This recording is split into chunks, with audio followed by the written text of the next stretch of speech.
হ্যাঁ শতাব্দী, কারা কারা ইন্টারভিউ দিব তাদের ডাক দাও। এই তোমরা তিনজন ভিতরে আসো।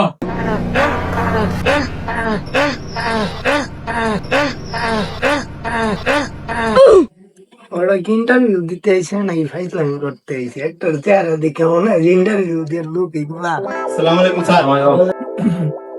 আচ্ছা, আপনারা কি তাহলে এই চাকরিটা করার জন্য ইচ্ছুক? তো এই কলমটা আমার কাছে সিল কইরা দেখা। স্যার আমার দিয়ে কি আপনারা কলম বেচাবেন? আচ্ছা দেন। ठीक है। স্যার এই কলমটা অনেক ভালো, আপনি যাই লিখবেন তাই সঠিক হয়ে যাবে। अच्छा।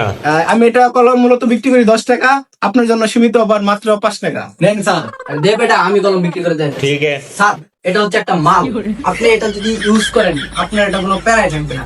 এটা দিয়ে আপনি যা খুশি করতে পারবেন, আপনার হাতে গুটির ব্যারাম, পায়ে গুটির ব্যারাম, রিল্যাক্সে আপনি এটা সমাধান করতে পারবেন। আপনার যদি চিপাই চাপাই কোনো ধরনের চুলকানি থাকে এই সেন আপনি সব কিছু সমস্যার সমাধান করবেন। স্যার, আপনার যদি দাঁতের ব্যারামও থাকে তাহলে এটা দিয়ে খুব সুন্দর করে দাঁত খুঁজাইতে পারবেন, একের ভেতর 5।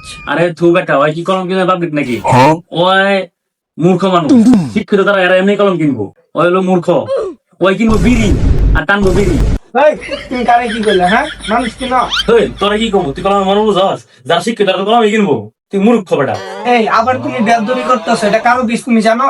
স্যার সরি স্যার, আমি তো আসলে স্যার কলম বিক্রি করতেছিলাম স্যার। যারা না কিনবে স্যার তারা এমনি বলবো স্যার। অপমান করার পরে তো স্যার আমার মাল কিনবো স্যার। আপনার মতো এরকম গানা কাস্টমার থাকলে স্যার মাল কিনবো স্যার।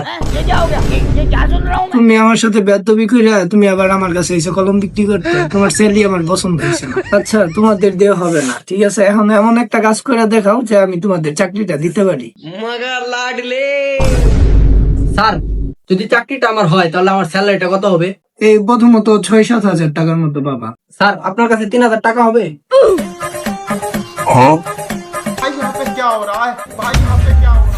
স্যার, আমার চাকরিটা যে হবে আমি জানি, তাই আমি আমার প্রথম মাসের টাকা থেকে 3000 টাকা ছিঁড়ে ফেলে দিলাম। ওয়াও, তোমার তো অনেক ট্যালেন্টেড, তোমার চাকরি কনফার্ম।